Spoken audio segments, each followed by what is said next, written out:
आज का जो टॉपिक है वो है गवर्नमेंट बजट।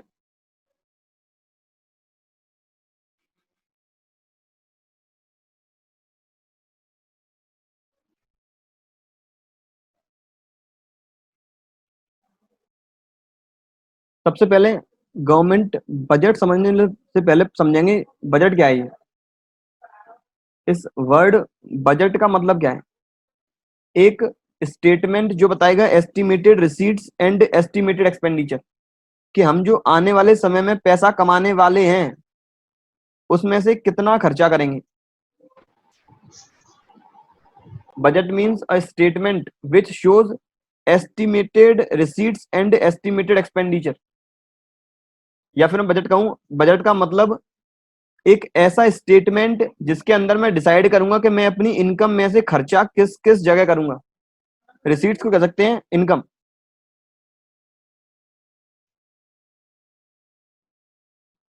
एक्सपेंडिचर जितना अभी मैं खर्चा करने वाला हूं।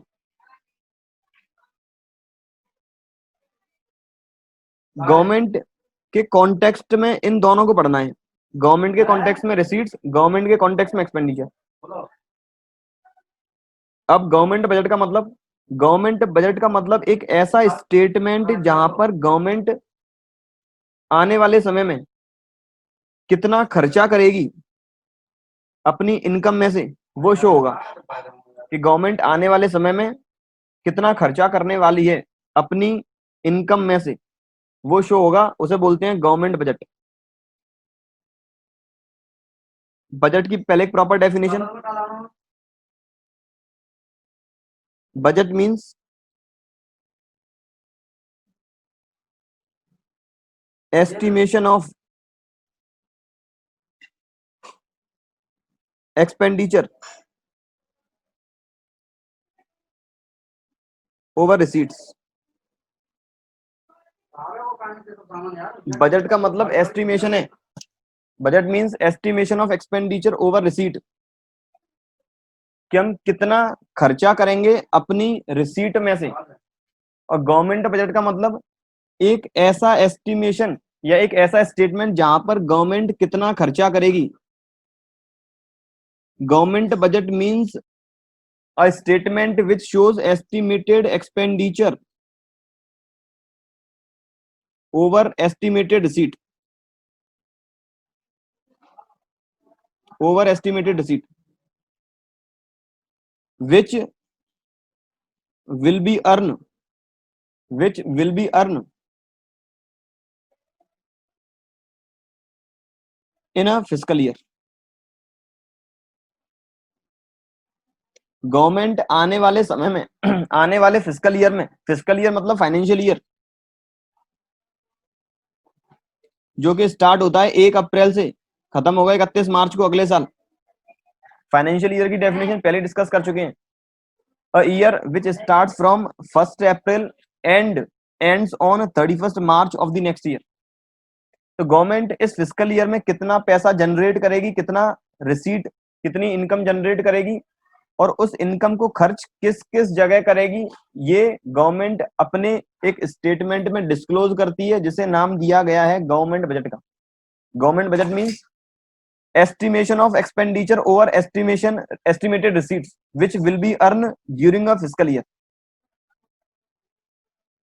मैंने दो बात की है, एक तो एस्टिमेटेड एक्सपेंडिचर या फिर बजटेड एक्सपेंडिचर,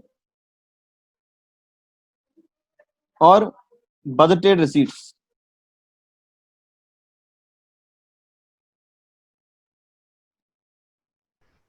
अगर मैं सिंपल भाषा में बात करूं, अभी मैं गवर्नमेंट बजट से थोड़ा बाहर जा रहा हूं। मैं खर्चे दो जगह करता हूं। एक जगह जो मेरा डेली बेसिस वाला खर्चा है, जो खर्चे डेली हो रहे हैं, ऐसे खर्चे जो डेली हो रहे हैं।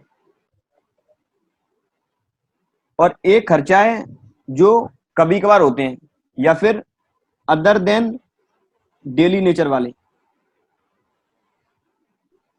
डेली बेसिस के खर्चे ऐसे खर्चे हैं जो एसेंशियल आइटम में, एसेंशियल आइटम को परचेज करने में जो खर्चे किए जाते हैं वो होते हैं डेली नेचर वाले खर्चे, जो जरूरी आइटम को परचेज करने में किए जाते हैं। मैंने ब्रेड बटर परचेज किया है कंज्यूम करने के लिए, कपड़े खरीदे हैं पहनने के लिए, तो मेनली मानता हूं ऐसे खर्चे मैं डेली बेसिस पे करता हूं। मैंने आज गाड़ी परचेज की, अब क्या गाड़ी में डेली खरीदूंगा? नहीं, ये मैं फ्रीक्वेंटली 5 साल में एक बार, बाइक 2 साल में एक बार मैंने परचेज कर ली, मोबाइल फोन है 1 साल में एक बार या 2 साल में एक बार परचेज कर लिया। तो ऐसे आइटम्स जो डेली नेचर के हैं और स्मॉल इन अमाउंट हैं, कम अमाउंट के हैं, उन्हें डेली नेचर के खर्चे बोला जाता है। और इसके अलावा जितने भी खर्चे होते हैं वो अदर देन डेली, या फिर प्रॉपर लैंग्वेज में बात करूं तो उन्हें बोलते हैं non recurring, non recurring nature. Recurring का मतलब होता है बार बार अकर होना, फ्रीक्वेंटली अकर होना।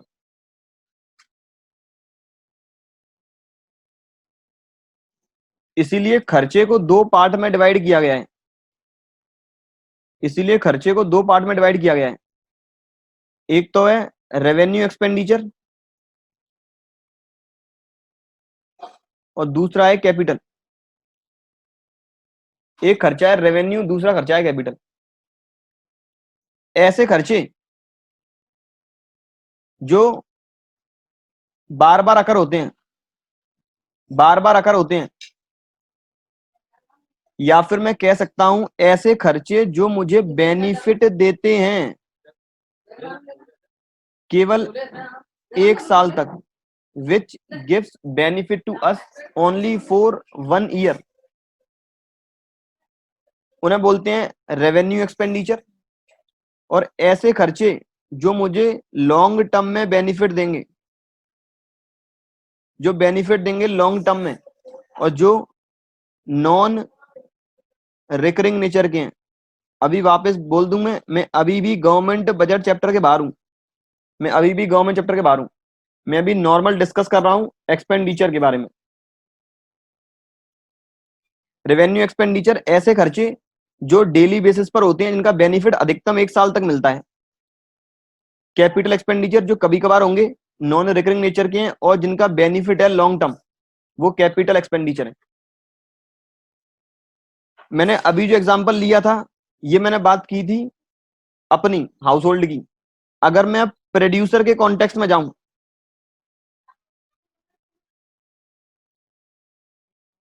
अगर मैं प्रोड्यूसर के कॉन्टेक्स्ट में जाऊं तो प्रोड्यूसर का रेवेन्यू और प्रोड्यूसर का कैपिटल एक्सपेंडिचर कौन सा होगा?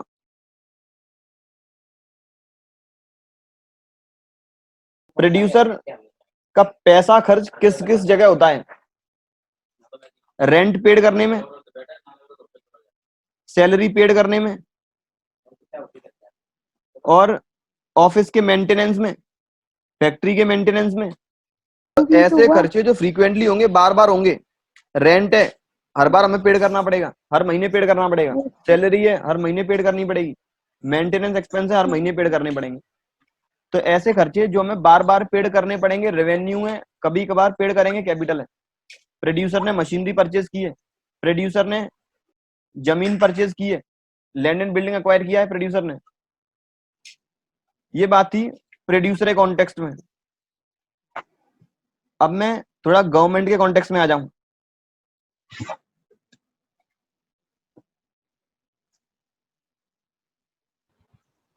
रेवेन्यू के अंदर गवर्नमेंट जितनी भी सैलरी पेड करेगी, गवर्नमेंट जितनी भी पेंशन डिस्ट्रीब्यूट करेगी, गवर्नमेंट की ऑर्गेनाइजेशन है जैसे आईआरसीटीसी है, राजस्थान रोडवेज है, इन सभी में जितने भी रेगुलर बेसिस पे खर्चे होते हैं, ट्रैक मेंटेनेंस के लिए, बस के मेंटेनेंस के लिए, गवर्नमेंट के जितने भी ऑर्फनेज हैं उन्हें मेंटेन करने के लिए, गवर्नमेंट के जितने भी हॉस्पिटल्स हैं उन सभी हॉस्पिटल्स को मेंटेन करने के लिए, ये सारे रेवेन्यू एक्सपेंडिचर हैं, हर महीने पेड और डेली बेसिस पे पेड होंगे। कैपिटल के अंदर गवर्नमेंट ने पुल बनवाया है, गवर्नमेंट ने पुल बनवाया है, ये पुल की लाइफ 1 साल से ज्यादा होगी, पुल की लाइफ 1 साल से ज्यादा होगी, बेनिफिट 1 साल से ज्यादा देगा।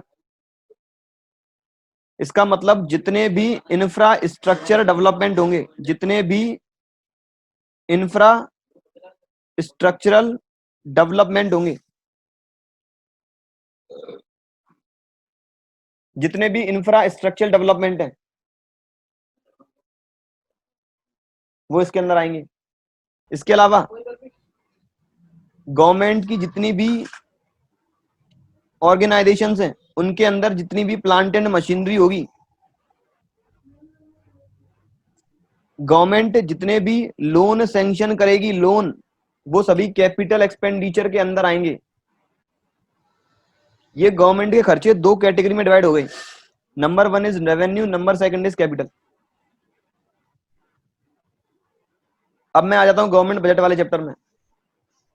गवर्नमेंट बजट वाले चैप्टर कहता है कि गवर्नमेंट जितने भी खर्चे करेगी आने वाले समय में और जितनी भी इनकम जनरेट करेगी आने वाले समय में, उन सभी का एक स्टेटमेंट प्रिपेयर होगा जिसे बोला गया है गवर्नमेंट बजट।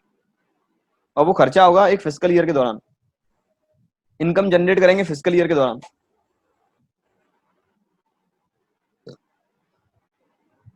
ये सभी जिस स्टेटमेंट के अंदर आते हैं उसे बोलते हैं गवर्नमेंट बजट। और इन सभी को करने के लिए जितने भी गवर्नमेंट स्टेप्स लेगी उन्हें बोलते हैं बजटरी पॉलिसीज, उन्हें बोलते हैं बजटरी पॉलिसी या बजटरी पॉलिसीज। गवर्नमेंट ने कहता है ये खर्चा करना है, खर्चा करना क्यों है?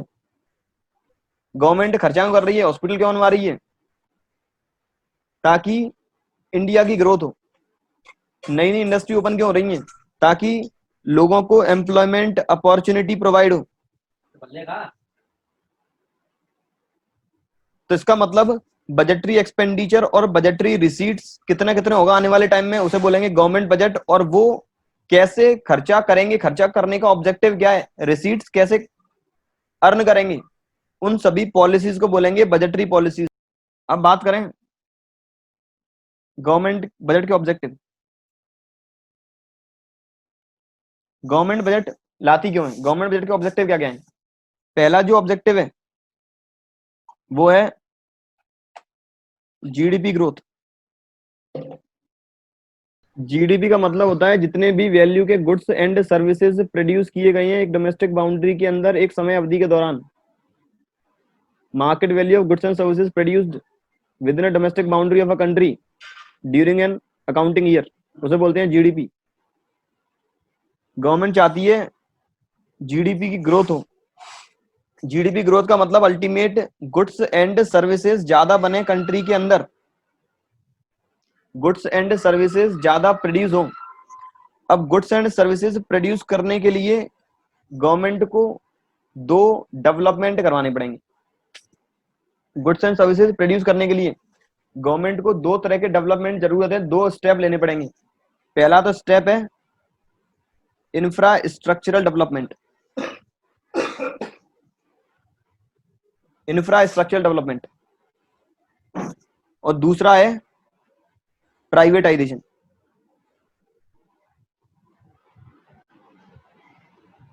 पहला है इंफ्रास्ट्रक्चरल डेवलपमेंट, दूसरा है प्राइवेटाइजेशन। जीडीपी पॉसिबल तब है जब पहले इंफ्रास्ट्रक्चर डेवलपमेंट होगा। गवर्नमेंट कह रही है हमारे पास 2 लाख डॉक्टर तैयार है बनकर, अब जब तक हॉस्पिटल नहीं होंगे डॉक्टर का फुटपाथ पर इलाज करेंगे। गवर्नमेंट कह रही है हमारे पास 50,000 टीचर पढ़ाने के लिए तैयार हैं, जब तक स्कूल्स नहीं होंगे पढ़ाएंगे कैसे? गवर्नमेंट कह रही है हमारे पास बुलेट ट्रेन रेडी है, दौड़ाएंगे कहीं पे? जब तक इंफ्रास्ट्रक्चर डेवलपमेंट नहीं होगा तब तक जीडीपी ग्रोथ पॉसिबल नहीं है। और जब तक प्राइवेटाइजेशन नहीं होगा, प्राइवेटाइजेशन मतलब जब तक प्राइवेट सेक्टर को हैंडओवर नहीं करेंगे इंडस्ट्रीज, तब तक जीडीपी ग्रोथ पॉसिबल नहीं है। क्योंकि गवर्नमेंट का ऑब्जेक्टिव है सोशल वेलफेयर, गवर्नमेंट का ऑब्जेक्टिव है सोशल वेलफेयर, और प्राइवेट कंपनीज का ऑब्जेक्टिव है profit maximisation. For achieving the first objective that is known as GDP growth, government should introduce 2 type of development. Number 1 is infrastructure development, number 2 is convert the existing organizations into the private sector. Infrastructure is development is possible only through invest more and more money in the buildings, that is for school, colleges or hospitals or many other places. Privatization means hand over the existing industry to the private sectors so that motive of profit maximization could be achieved. तो पहला objective है GDP growth. Objective number second, जो दूसरा objective है वो है allocation of resources.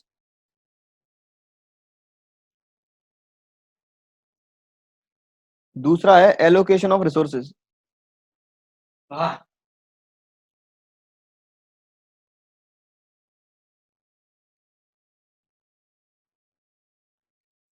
Resource का allocation. आज प्रोड्यूसर ज्यादातर वह गुड्स बनाना चाहते हैं जिनमें प्रॉफिट मार्जिन ज्यादा है, जिनमें प्रॉफिट मार्जिन हाई है. जितने भी नेसेसिटी गुड्स हैं उन्हें प्रोड्यूसर बनाना नहीं चाहते या फिर कम बनाना चाहते हैं. जिनमें प्रॉफिट मार्जिन कम है उन्हें कम बनाना चाहते हैं.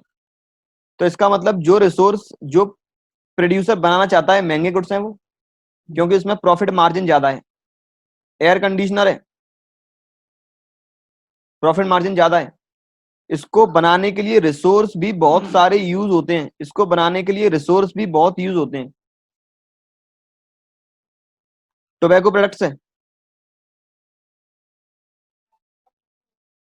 बनते तो कॉस्ट कम पर हैं लेकिन इसके बाद हमारे रिसोर्स वेस्ट ज्यादा होते हैं.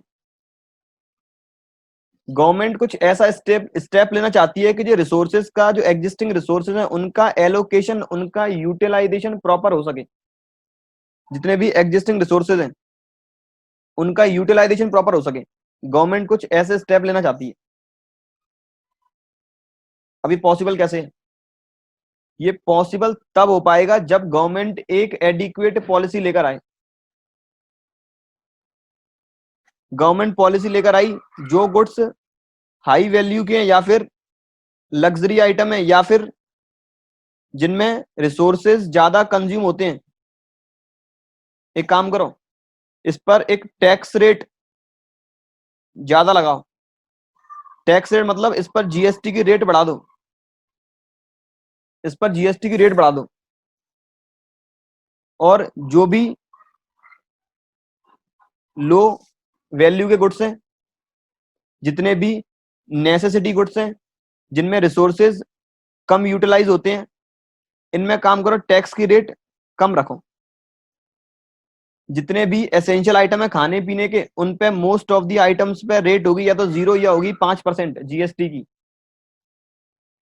जितने भी आइटम्स हैं जो लग्जरी कैटेगरी के अंदर आते हैं, जिनमें रिसोर्सेज ज्यादा कंज्यूम होते हैं, मोबाइल फोन की बात करें, जीएसटी की रेट पहले 12 थी, गवर्नमेंट ने फिर कर दी 18. रिसोर्स ज्यादा कंज्यूम होते हैं, प्रॉफिट मार्जिन ज्यादा है. तो दूसरा ऑब्जेक्टिव है एलोकेशन ऑफ रिसोर्सेज.